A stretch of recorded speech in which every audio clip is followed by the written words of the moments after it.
ನಮಸ್ಕಾರ. KRS master ಚಾನಲ್ಗೆ ಸ್ವಾಗತ. ಈಗಾಗಲೇ ನಾವು ಹಿಂದಿನ ವಿಡಿಯೋದಲ್ಲಿ ಆಯ್ಕೆ ಇದೆ ನಮ್ಮ ಕೈಯಲ್ಲಿ ಇದರ ಬಗ್ಗೆ ಒಂದು ಭಾಗವನ್ನು ತಿಳ್ಕೊಂಡಿದ್ವಿ. ದೃಶ್ಯ ಒಂದು ಅಂದರೆ ಇದನ್ನು ತಿಳಿಸ್ತಿರೋದು ಯಾರು? ನೇಮಿಚಂದ್ರ, ಲೇಖಕಿ ನೇಮಿಚಂದ್ರ ಅವರು. ಅವರ ಬಗ್ಗೆ ಅವರೆಲ್ಲಿ ಶಿಕ್ಷಣವನ್ನು ಪಡ್ಕೊಂಡ್ರು, ಈ ಕೃತಿಗೆ ಆಕರ ಗ್ರಂಥವನ್ನು ಏನು ಹೆಸರಿನ ಮೂಲಕ ಇಟ್ಟರು, ಇದನ್ನೆಲ್ಲ ಕೂಡ ತಿಳ್ಕೊಂಡಿದ್ದಾಯ್ತು. ಏನು ಆಕರ ಗ್ರಂಥ? ಬದುಕು ಬದಲಿಸಬಹುದು. ಇದೇ ರೀತಿ ಹೆಚ್ಚಿನ ಕನ್ನಡ ವಿಚಾರಗಳನ್ನು ಪ್ಲೇಲಿಸ್ಟ್ ಮುಖಾಂತರ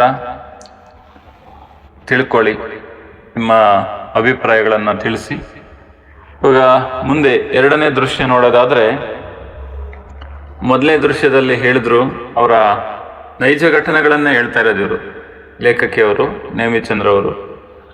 ಅವರ ಪತಿ, ಅವರ ಯಜಮಾನರು ಕೀರ್ತಿಗೆ ಕಿಡ್ನಿ ಸ್ಟೋನ್ ಆಗಿತ್ತು. ಅದನ್ನು ಯಾವ ಮುಖಾಂತರ ಪರಿಹಾರ ಮಾಡ್ಕೋಬೋದು ಅಂತಂದೇಳಿ ಆಯ್ಕೆ ಇದೆ ನಮ್ಮ ಕೈಯಲ್ಲಿ ಅಂತಂದೇಳಿ ತಿಳಿಸ್ಕೊಡ್ತಾ ಅದನ್ನು ಪರಿಹಾರ ಮಾಡಿಕೊಂಡ್ರು. ಹಂಗೇನೆ ಇವಾಗ ಎರಡನೇ ದೃಶ್ಯದಲ್ಲಿ ಅವರ ಫ್ರೆಂಡ್ ಬಗ್ಗೆ ಹೇಳ್ತಾರೆ. ಅದೃಷ್ಟ ಇದೆಲ್ಲ ಮಾತಾಡ್ತಿರ್ತೀವಲ್ಲ ಕೆಲವೊಂದ್ಸರಿ, ಅದೃಷ್ಟ ದುರಾದೃಷ್ಟ ಈ ಥರ. ಹಂಗಾಗಿ ಅಂತ ಅದೃಷ್ಟ ಆಯ್ಕೆ ಇದೇನಾದರೂ ಪ್ರಶ್ನೆ ಬಂದರೆ ಸಾಕು ಅವ್ರಿಗೆ ನೆನಪಾಗೋದೆ ಯಾರು? ಸೀತಾ, ಅವರ ಫ್ರೆಂಡ್ ಸೀತಾ. ನೋಡಿ ನಮ್ಮ ಕಥೆಯಲ್ಲಿ ಎಂಥ ಹೆಸರಿಟ್ಟಿದ್ದಾರೆ, ಸೀತಾ ಅಂತ ಹೆಸರಿಟ್ಕೊಂಡು ಅವಳ ಕತೆ ಹೆಂಗಿರಬೇಕು, ಆ ಹೆಸರು ಏನು ಹೇಳುತ್ತೆ, ಆದರೆ ಕಥೆನೇ ಬೇರೆ ಥರ ಇದೆ. ಹೇಳ್ತಿದ್ದಾರೆ ಅವ್ರ ಫ್ರೆಂಡ್ ಬಗ್ಗೆ. ಅವರು ಮತ್ತೆ ಲೇಖಕಿ ನೇಮಿಚಂದ್ರ ಮತ್ತೆ ಸೀತಾ ಮೈಸೂರಲ್ಲಿ ಹೈಸ್ಕೂಲಲ್ಲಿ ಓದಬೇಕಾದ್ರೆ ಪರಿಚಯ ಆದರು. ಆಮೇಲೆ ಬೆಂಗಳೂರಿಗೆ ಬರ್ತಾರೆ ಇಬ್ರು ಕೂಡ. ಓದಿದ್ದೆಲ್ಲ ಮೈಸೂರಲ್ಲಿ, ಪರಿಚಯ ಆದರು. ಹೆಂಗೆ ಅಂದರೆ ಅವರ ಇಬ್ಬರ ತಂದೆ, ಲೇಖಕಿಯವರ ತಂದೆ ಮತ್ತು ಸೀತಾ ತಂದೆ ಇಬ್ಬರು ಕೂಡ ಕಾಲೇಜಲ್ಲಿ ಪ್ರಾಧ್ಯಾಪಕರಾಗಿದ್ದರು, ಪ್ರೊಫೆಸರ್ ಆಗಿದ್ದರು. ಜೊತೆಗೆ ಅವರ ಮನೆಗಳ ಹತ್ರ ಕೂಡ ಅವರು ಸ್ನೇಹ ಬೆಳೆಸ್ಕೊಂಡ್ರು, ಒಬ್ರಿಗೊಬ್ರು ಹೋಗೋದು ಬರೋದು. ಈ ಥರ ಅವರಿಬ್ಬರು ತಂದೆ ಪ್ರೊಫೆಸರ್ ಆಗಿದ್ದರಿಂದ ಎಷ್ಟರ ಮಟ್ಟಿಗೆ ಸಪೋರ್ಟ್ ಮಾಡ್ತಿದ್ರು ಅಂದರೆ ಇವ್ರಿಗೆ ಗಂಡು ಹೆಣ್ಣು ಅಂತಂದು ಯಾವುದೇ ಭೇದ ತೋರಿಸದೆ ಎಷ್ಟು ಬೇಕಾದರೂ ಓದಲಿ ಅಂತಂದೇಳಿ ಓದಿಸೋದಕ್ಕೆ ರೆಡಿ ಇದ್ರು ಅವರು ಅಪ್ಪಂದಿರು. ಆ ಥರ ಇವತ್ತಿಗೆ ಎಲ್ಲರೂ ಓದಿಸ್ತಾರೆ ಬಿಡಿ, ಅವತ್ತಿನ ಕಾಲದಲ್ಲಿ ಯಾರು ಯಾವ ಥರ ಸಪೋರ್ಟ್ ಮಾಡ್ತಿದ್ರು. ಹಿಂಗೆ ಹೈಸ್ಕೂಲ್ನಿಂದಲೇ ಇವ್ರಿಗೆ ನೇಮಿಚಂದ್ರ ಅವ್ರಿಗೆ ಒಂದು ಹಠ ಇತ್ತು, ಏನು ಇಂಜಿನಿಯರ್ ಆಗಬೇಕು ಅಂತಂದೇಳಿ. ಅದೇ ರೀತಿ ಆಗ್ತಾರೆ. ಅಮೆರಿಕ ಬೇರೆ ದೇಶಗಳಿಗೆಲ್ಲ ಹೋಗಿ ಬರ್ತಾರೆ, ಅಲ್ಲಿನ ಬಗ್ಗೆ ಕೂಡ ನೈಜ ಘಟನೆಗಳನ್ನು ಹೇಳಿದ್ದಾರೆ. ಈ ರೀತಿ ಇವರು ಓದೋದಕ್ಕೆ ಶುರು ಮಾಡಿದ್ರು. ಸೀತಾ ಮಾತ್ರ ಓದೋದಕ್ಕೆ ಆಸಕ್ತಿ ತೋರಲೇ ಇಲ್ಲ. ಆಸಕ್ತಿ ತೋರೋದಷ್ಟೇ ಅಲ್ಲ, SLCಯಲ್ಲಿ ಎಷ್ಟು ಹೆಂಗ್ ಬೇಕಾದರೂ ಸಣ್ಣದಾಗ ಒಂದು ಸ್ವಲ್ಪ ಪ್ರಿಪ್ರೇಷನ್ ಆದರೂ ಪಾಸ್ ಆಗ್ಬೋದು. ಆದರೆ ಇವರು ಯಾವುದಕ್ಕೂ ಭೇದ ಭಾವ ತೋರದೆ, ತಾರತಮ್ಯ ತೋರಲಿಲ್ಲ. ಇಂಗ್ಲೀಷ್ ಮೇಲು ಕನ್ನಡ ಕೀಳು ಈ ಥರ ಏನಿಲ್ಲ. ಎಲ್ಲ ವಿಷಯದಲ್ಲೂ ಫೇಲು. ಆದರೆ ನಮ್ಮ ನೈಜ ಘಟನೆಗಳಲ್ಲಿ, ನಮ್ಮ ಫ್ರೆಂಡ್ ಸರ್ಕಲಲ್ಲಿ ಕೆಲವೊಂದ್ಸರಿ ನೋಡಿದ್ರೆ ಕೆಲವೊಬ್ರು ಸಾಧಕರು ಕೂಡ ಈ ರೀತಿ ಫೇಲ್ ಆಗಿ ಮತ್ತೆ ಒಳ್ಳೆ ದಾರಿಯನ್ನು ಹಿಡಿದು ಜೀವನವನ್ನು ಬದಲಾಯಿಸ್ಕೊಂಡಿರೋದು, ಗುರಿಯನ್ನು ತಲುಪಿರೋದಿದೆ. ಆದರೆ ಇಲ್ಲಂಗಾಗಲಿಲ್ಲ. ಆದರೆ ಅವರು ಸೀತಾ ಮತ್ತೆ ಎಕ್ಸಾಮ್ ಕಟ್ಟೋ ತಾಪತ್ರಯಕ್ಕೆ ಹೋಗಲೇ ಇಲ್ಲ. ಸದಾ ಯಾರಾದರೂ ಗೆಳತಿಯನ್ನು ಕರ್ಕೊಳ್ಳೋದು, ಮಾರ್ಕೆಟು, ಸಿನಿಮಾ, ಮಾಲು ಇನ್ನು ಸುತ್ತೋದು. ವರ್ಷಗಳು ಮುಂದಕ್ಕೆ ಹೋದು. ಇವರು ಮಾತ್ರ ಲೇಖಕಿ ನೇಮಿಚಂದ್ರ ಅವರು ಸಂಶೋಧನೆ ಅಂತಂದೇಳಿ ರಿಸರ್ಚ್ ಮಾಡೋದಕ್ಕೋಸ್ಕರ ಬೆಂಗಳೂರಿಗೆ ಬಂದರು. ಟಾಟಾ ಇನ್ಸ್ಟಿಟ್ಯೂಟ್ಗೆ ಜಾಯ್ನ್ ಆದರು. ಇದು ತುಂಬ ವರ್ಷಗಳಾದ್ಮೇಲೆ ಓದಲಿಲ್ಲ ಅಂದರೆ ಏನು ಮಾಡ್ತಾರೆ? ಮೊದಲಿಂದ ಗೊತ್ತಿರೋದೆ, ಹೆಣ್ಮಕ್ಳಿಗೆ ಮದುವೆ ಮಾಡಿ ಕಳಿಸ್ತಾರೆ. ಅದೇ ಥರ ಸೀತಾಗೆ ಮದುವೆ ಆಯಿತು, ಬೆಂಗಳೂರಿಗೆ ಬಂದು ಮದುವೆ ಆಗಿ ಮೈಸೂರಿಂದ ಮೈಸೂರು ಟು ಬೆಂಗಳೂರು ಮದುವೆ ಆಗಿ. ಆದರೆ ನೇಮಿಚಂದ್ರ ಓದೋದಕ್ಕೆ ಬಂದರು ಬೆಂಗಳೂರಿಗೆ. ಇಲ್ಲಿ ಬಂದರು, ಮತ್ತೆ ಅದೇ ಜೊತೆ ಆದರು. ಸೀತಾ ಸುಂದರವಾದ ಹುಡುಗಿನೇ, ಆದರೆ ಆ ಸುಂದರತೆಯನ್ನು ಎಷ್ಟು ದಿನ ಅಂತ ನೋಡ್ಕೊಂಡಿರೋಕ್ಕಾಗುತ್ತೆ? ಗುಣಗಳು ಸರಿ ಇಲ್ಲ. ಆ ಚರ್ಮ, ಆ ಸುಂದರವಾದ ಚರ್ಮ ಹಂಗೆ ಅಂತಿರಲ್ವಲ್ಲ, ಆ ಥರ ಆ ಹುಡುಗಿಗೆ ಒಂದು ಡಿಗ್ರಿ ಆದರೂ ಆಗಿರಬೇಕು ಅಂತಂದೇಳಿ ಬಯಸ್ತಾರೆ ಪ್ರತಿಯೊಬ್ಬರು ಕೂಡ ಈಗಿನ ಕಾಲದಲ್ಲಿ. ಹಂಗಿರ್ಬೇಕಾದ್ರೆ ಚೆನ್ನಾಗಿ ಓದಿರುವಂತ ಕೈ ತುಂಬ ಸಂಬಳ ಬರಬೇಕು ಅಂದ್ರೆ ಅಂತ ಹುಡುಗ ಸಿಗ್ಬೇಕು ಅಂದ್ರೆ ಕಷ್ಟ ಆಗುತ್ತೆ. ಸೀತಾಗೆ ಗಂಡನ ಮನೆಗೆ ಹೊಂದ್ಕೊಳ್ಳೋದಕ್ಕೆ ಆಗ್ಲಿಲ್ಲ. ಅಲ್ಲಿ ಚೆನ್ನಾಗಿ ಬೆಳೆದಿದ್ಲು, ಹೆಂಗಂದ್ರಂಗೆ ಸಿನಿಮಾ ಮಾಲು ಅದು ಇದು ಅಂತ. ಇಲ್ಲಿ ನೆಪ ಹೇಳೋದು ಜಾಸ್ತಿ, ಕಾರಣಗಳು ರೀಸನ್ ಹೇಳ್ಕೊಂಡು ಸಣ್ಣ ಮನೆ ಅದಿಲ್ಲ ಇದಿಲ್ಲ ಅಂತಂದೇಳಿ ನಮ್ಮ ಮನೆ ಮೈಸೂರಲ್ಲಿ ಹೆಂಗಿತ್ತು ಅಂತಂದೇಳಿ 100 ದೂರು ಕಂಪ್ಲೇಂಟ್ಸ್ ಇಟ್ಕೊಂಡು ವಾರಕ್ಕೊಂದ್ಸರಿ ವಾರಕ್ಕೂ ಇಲ್ಲಿ ಟಾಟಾ ಇನ್ಸ್ಟಿಟ್ಯೂಟ್ ಅಲ್ಲಿ ಇರ್ತಿದ್ರಲ್ಲ ಇವರು ನೇಮಚಂದ್ರ ಅವರು, ಬೆಂಗಳೂರಲ್ಲೇ ಹತ್ರ ಬಂದ್ಬಿಡ್ತಿದ್ರು. ಸುಮ್ಮನೆ ದೂರ ಹೇಳ್ಕೊಂಡಿರೋದ ಬದಲು ನೀನೇ ಏನಾದರೂ ಮಾಡು, SSLC ಕಟ್ಟು, ಟೈಪಿಂಗ್ ಏನಾದರೂ ಕಲಿ, ಈ ಥರ ಬದುಕೋದಕ್ಕೆ 100 ದಾರಿ ಅವ. ಯಾಕೆ ಈ ಥರ ಎಲ್ಲ ಮಾತಾಡ್ತೀಯ ಅಂತ ಏನಾದರೂ ಹೇಳಿದ್ರೆ ಸೀತಾಗೆ ಲೇಖಕ ನೇಮಿಚಂದ್ರ ಅವರು ಇಲ್ಲ, ಅದು ಅವ್ರಿಗೆ ತುಂಬಾ ಕಷ್ಟ ಅನ್ನೋ ಥರ ಭಾವಿಸ್ತಿದ್ರು. ಅದೆಲ್ಲ ಭಾರಿ ನಿಧಾನವಾಗುತ್ತೆ ಜೀವನದಲ್ಲಿ, ಬೇಗ ಮುಂದುವರಿಯೋಕ್ಕಾಗಲ್ಲ, ಎಲ್ಲ ಬೇಗ ಸರಿ ಹೋಗ್ಬೇಕು, ತಟ್ಟಂತ ರೆಡಿ ಆಗ್ಬಿಡ್ಬೇಕು. ಅಂಥದ್ದು ಅಡ್ವರ್ಟೈಸಲ್ಲಿ ಆಗ್ಬಿಡುತ್ತಲ್ಲ, ಎಲ್ಲ ಸರಿ ಹೋಗ್ಬಿಡ್ಬೇಕು.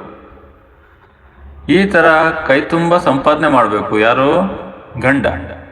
ಅವನ ಜವಾಬ್ದಾರಿ ಚೆನ್ನಾಗಿ ದುಡಿದು ಹೆಂಡ್ತಿನ ಸಾಕ್ಬೇಕು. ಏನೇನೋ ನಂಬಿಕೆ ಇಟ್ಕೊಂಡಿದ್ದು ಅವಳು ಒಂದು ಸಣ್ಣದೊಂದು ಕಿರು ಬೆರಳಲ್ಲೂ ಏನು ಎತ್ತೋದಕ್ಕೂ ರೆಡಿ ಇರಲಿಲ್ಲ. ಎಲ್ಲ ಅವಳು ಅಂದ್ಕೊಂಡಂಗೆ ಆಗಬೇಕು, ಗಂಡ ದುಡಿಬೇಕು, ಈ ಥರ ಇತ್ತು. ಅದು ಕಾಲ ಸರಿತಾ ಬಂತು, ದಿನಗಳು ಮುಗಿದ್ವು. ಅದಾದ್ಮೇಲೆ ದಿನಗಳು ಮುಗಿದ ಮೇಲೆ ಅವಳ ಬದುಕು ಸ್ವಲ್ಪ ಬೇರೆ ಥರ ಬದಲಾಯಿತು. ಇಲ್ಲಿ ಲೇಖಕಿ ಅವ್ರದ್ದು ಸಂಶೋಧನೆ ರಿಸರ್ಚ್ ಮುಗೀತು. ಕೆಲಸ ಹಿಡಿದ್ರು ರಿಸರ್ಚ್ ಎಲ್ಲ ಆದಮೇಲೆ ಬಾಡಿಗೆ ಮನೆಯಲ್ಲಿ ಇದ್ದು ರೋಸ್ ಹೋಗಿ ಬ್ಯಾಂಕ್ ಸಾಲ ತಗೊಂಡ್ರು. ಯಾರು? ಲೇಖಕಿ ಅವರು. ಒಂದು ಸಣ್ಣ ಪ್ಲಾಟ್ ತಗೊಂಡ್ರು. ಮತ್ತೆ ಯಾವಾಗಲೂ ಬರ್ತಿದ್ದಾಳೆ, ಇಲ್ಲಿಗೆ ಬರ್ದಂಗೆ ಇರ್ತಾಳ ಫ್ರೆಂಡು ಸೀತಾ. ಬಂದೇ ಬಿಟ್ಲು, ಶುರು ಮಾಡಿದ್ಲು ರಾಗ, ನೀನು ಬಿಡೆ ತುಂಬ ಅದೃಷ್ಟವಂತೆ, ಈ ಥರ ನೋವನ್ನು ವ್ಯಕ್ತಪಡಿಸೋದಕ್ಕೆ ಶುರು ಮಾಡಿದ್ಲು. ಅದಕ್ಕೆ ಲೇಖಕಿ ಹೇಳ್ತಾರೆ, ಹೌದೌದು ಖಂಡಿತ ನಾನು ಅದೃಷ್ಟವಂತೆ ಕಣೆ. ನಮ್ಮ ಭಾರತದಲ್ಲಿ ಎಷ್ಟು ಜನ ಹೆಣ್ಮಕ್ಳಿಗೆ ಓದೋ ಅವಕಾಶ ಸಿಗುತ್ತೆ ಹೇಳು ಅಂತಂದೇಳಿ ಅವತ್ತಿಗೆ ಹೇಳಿದ್ದದು. ನಾವು ವಿದ್ಯಾವಂತರ ಕುಟುಂಬದಲ್ಲಿ ಹುಟ್ಟಿದ್ವಲ್ಲ, ಅದೇ ನಮ್ಮ ಅದೃಷ್ಟ, ನನ್ನ ಅದೃಷ್ಟ. ಎಷ್ಟು ಬೇಕಾದರೂ ಓದಿಸ್ತೀನಿ ಅಂತ ಅಪ್ಪ ಅಂದ್ರಲ್ಲ, ಅದು ನನ್ನ ಅದೃಷ್ಟ. ಆದರೆ ಹುಚ್ಚಿ ಕಣೆ ನೀನು, ಹುಚ್ಚಿನೇ ನೀನು. ಈ ಅದೃಷ್ಟ ನಿನಗೂ ಇತ್ತಲ್ವೇ ಅಂತಂದೇಳಿ ಹೇಳಿಬಿಟ್ರು. ಯಾರು? ಲೇಖಕಿ ನೇಮಿಚಂದ್ರ ಅವರು. ಇದು ಚೆನ್ನಾಗಿ ನೆನಪಿರ್ಲಿ, ಈ ಅದೃಷ್ಟ ನಿನಗೂ ಇತ್ತಲ್ಲೇ. ಸಂದರ್ಭ ಇಂಪಾರ್ಟೆಂಟ್ ಕ್ವಶನ್ ಕೇಳ್ತಾ ಇರ್ತಾರೆ ಹಿಂಗೆ, ಎಲ್ಲೆಲ್ಲಿ MCQ ಇಂಪಾರ್ಟೆಂಟ್, ಈ ಥರ ಸಂದರ್ಭ ಎಲ್ಲ ಹೇಳ್ತಾ ಬರ್ತೀನಿ, ಕೇಳಿಸ್ಕೊಳ್ಳಿ. ನಿಮಗೆ ಈ ಕತೆ ಕೇಳಿದ್ರೆ ಸಾಕು, ಈ ವಿಚಾರಗಳನ್ನು ಕೇಳಿದ್ರೆ ಎಕ್ಸಾಮಲ್ಲಿ ಈಸಿಯಾಗಿ ಆನ್ಸರ್ ಮಾಡ್ಬೋದು. ಈ ಥರ ಹಿಂಗೆಲ್ಲ ಹೇಳ್ಬಾರ್ದಾಗಿತ್ತು ಅವಳಿಗೆ. ಈ ಸ್ಟೇಟ್ಮೆಂಟ್ ಎಲ್ಲ ಹೇಳಿಕ್ಕೆಲ್ಲ ಸರಿ ಕಾಣಲಿಲ್ಲ ಅವಳಿಗೆ. ಬದುಕೆಲ್ಲ ಒಂಥರ ಅದೃಷ್ಟದ ಆಟ, ಅದೃಷ್ಟದಲ್ಲಿ ಸರಿ ಹೋಗ್ಬಿಡ್ಬೇಕು. ಜಾತ್ರೆ ಥರ ಅದೃಷ್ಟ ಯಾವಾಗಲೂ ಜಾತ್ರೆ ಇದ್ದಂಗೆ, ಇವತ್ತಿರುತ್ತೆ 2 ದಿನ ಆದ್ರೂ ಇರಲ್ಲ. ಹಂಗೆ ನಂದು ಹಣೆ ಬರ ಸರಿ ಇಲ್ಲ, ದುರದೃಷ್ಟ, ಹಿಂಗೆಲ್ಲ ಅವಳ್ತಾ ಏನೇನೋ ಮಾತಾಡ್ಕೊಂಡು ಕತೆ ಕಳೆದ್ಲು. ಹಿಂಗಿದ್ರೆ ಜೀವನ, ಯಾರ ಜೀವನ ತಾನೇ ಎಷ್ಟು ದಿನ ಚೆನ್ನಾಗಿರಕ್ಕೆ ಸಾಧ್ಯ? ಮದುವೆ ದಿನ ಕೂಡ ಹೆಚ್ಚು ದಿನ ಉಳಿಲಿಲ್ಲ.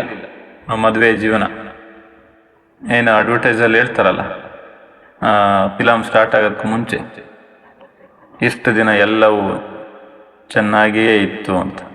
ಈ ಥರ ಆಮೇಲೆ ಅವಳ ಬದುಕು ದುರಂತದಲ್ಲಿಯೇ ಕೊನೆಗೊಳ್ತು.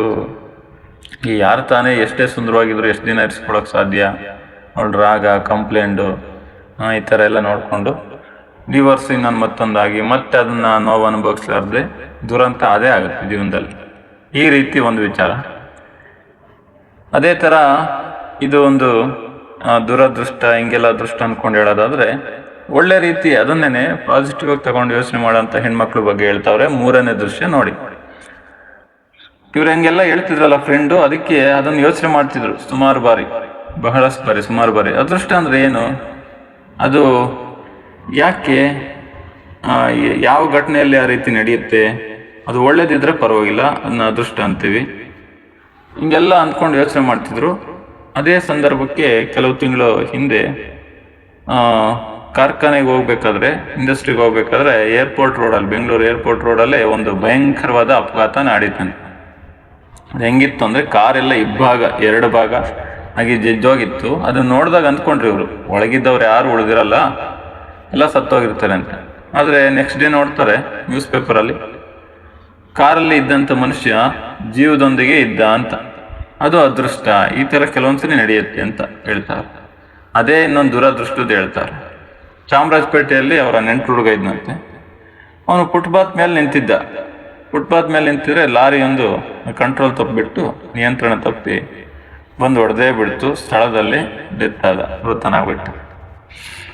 ಅದು ದುರದೃಷ್ಟ ಅಂತ ಎರಡು ಹೇಳ್ತಾರೆ. ಒಂದು ಅದೃಷ್ಟ, ಒಂದು ದುರದೃಷ್ಟ. ಆದರೆ ಬದುಕಿನಲ್ಲಿ ಅಪರೂಪಕ್ಕಿಂತ ಅದೃಷ್ಟ ದುರದೃಷ್ಟ ಘಟನೆಗಳು ನಡೀತವೆ. ಅದನ್ನೇ ಅವಲಂಬಿಸಿ ಅದೃಷ್ಟನೇ ನಡೆಯುತ್ತೆ ನಮ್ಮ ಜೀವನದಲ್ಲಿ ಅಂತ ಎಷ್ಟರ ಮಟ್ಟಿಗೆ ಅದನ್ನೇ ನೋಡಿಕೊಂಡು ಜೂಜುಕೋರರಾಗೋದು ಸರಿ ಅಂತ. ಯಾಕೆ ಅದನ್ನೇ ಅದೃಷ್ಟ ಅಂದ್ಕೊಂಡಿರ್ಬೇಕು? ನಮಗೆ ಬದುಕು 100,000 ಅವಕಾಶಗಳನ್ನು ಎಸಿತಾ ಇರುತ್ತೆ ಕಣ್ಮುಂದೆ. ಎಂಥ ಕೆಟ್ಟ ಸಂದರ್ಭದಲ್ಲೂ ಕೂಡ ಎಲ್ಲೋ ಒಂದು ಕಡೆ ಕಿಂಡಿಯಲ್ಲಿ ಬೆಳಕು ಸಿಗ್ತಾ ಇರುತ್ತೆ. ಆಯ್ಕೆಗಳಿರ್ತವೆ ಅಂತಂದೇಳಿ ಇನ್ನೊಂದು ಘಟನೆ ಹೇಳ್ತಾರೆ. ದಿನ ಬಡ್ದು ಹಿಂಸೆ ಕೊಡ್ತಿದ್ದ ಯಾರು, ಒಬ್ಬ ಗಂಡ ಇಲ್ಲಿ, ಪ್ಲೇವಿ ಅಂತ ಹುಡುಗಿಗೆ. ಅವಳು 10ನೇ ತರಗತಿ ಮಾತ್ರ ಓದಿದ್ಲು. 3 ಸಣ್ಣ ಮಕ್ಕಳು ಬೇರೆ ಇದ್ರು. ಅವಳು ಏನಂತ ಯೋಚನೆ ಮಾಡಲಿಲ್ಲ, ತಾನು ಓದಿಲ್ಲ, ನಾನು ಓದಿಲ್ಲ, ತವರು ಮನೆಯಲ್ಲಿ ಸಂಪತ್ತಿಲ್ಲ ತಂದು ಕೊಡೋಕ್ಕೆ ಬಡಿದಂಗಿರಲಿ ಅಂತ. ಬೆಂಬಲಕ್ಕೆ ಸಪೋರ್ಟ್ಗೂ ಯಾರೂ ಇಲ್ಲ. 3 ಮಕ್ಕಳು, ಬಡಿಸಿಕೊಳ್ಳದೆ ಬೇರೆ ಮಾರ್ಗ ಇಲ್ಲ ಅಂತ ಯೋಚನೆ ಮಾಡಲಿಲ್ಲ ಅವಳು. ಆ ರೀತಿ ಕೈ ಕಟ್ಟು ಕೂರ್ದಂಗೆ ಏನು ಮಾಡಿದ್ಲು, ಆಯ್ಕೆ ಇದು ಅಂತ 40ರ ವಯಸ್ಸಿನಲ್ಲೂ ಕೂಡ ವಿದ್ಯಾಭ್ಯಾಸವನ್ನು ಮುಂದುವರಿಸಲು ಮಹಾರಾಷ್ಟ್ರದ ಮುಂಬೈಯಲ್ಲಿ ನ್ಯಾಯವಾದಿ, ಲಾಯರ್ ಆದರು. ಮತ್ತು 3 ಮಕ್ಕಳನ್ನು ಮುಂದೆ ತಂದರು. ಈ ಥರ ಒಳ್ಳೆ ರೀತಿಯಲ್ಲಿ ಯೋಚನೆ ಮಾಡ್ಬೋದು ಅಂತ. ವರದಕ್ಷಿಣೆ ವಿಚಾರದ ಬಗ್ಗೆ ಒಂದು ಹೇಳ್ತಾರೆ. ಇದೊಂದು ದೃಶ್ಯ. ವರದಕ್ಷಿಣೆ ಕೊಡದೆ ಮದುವೆ ಆಗಕ್ಕೆ ಬೇರೆ ಮಾರ್ಗನೇ ಇಲ್ಲ, ಕೊಡಲೇಬೇಕು ಅಂತ ಎಷ್ಟೋ ಮದುವೆಗಳ ಸಂದರ್ಭದಲ್ಲಿ ನೀನು ಮುಹೂರ್ತ, ತಾಳಿ ಕಟ್ಟಬೇಕು, ಹಿಂಗೆಲ್ಲ ಮಾಡ್ತಾರೆ ಅಂತ ವಿಚಾರ ಇದೆ. ಇಲ್ಲಿ ನಿಶಾ ಶರ್ಮಾ ಅನ್ನೋ ಹುಡುಗಿ ಹಸೆ ಏರ್ಬೇಕು, ಅದೇ ಮುಹೂರ್ತ.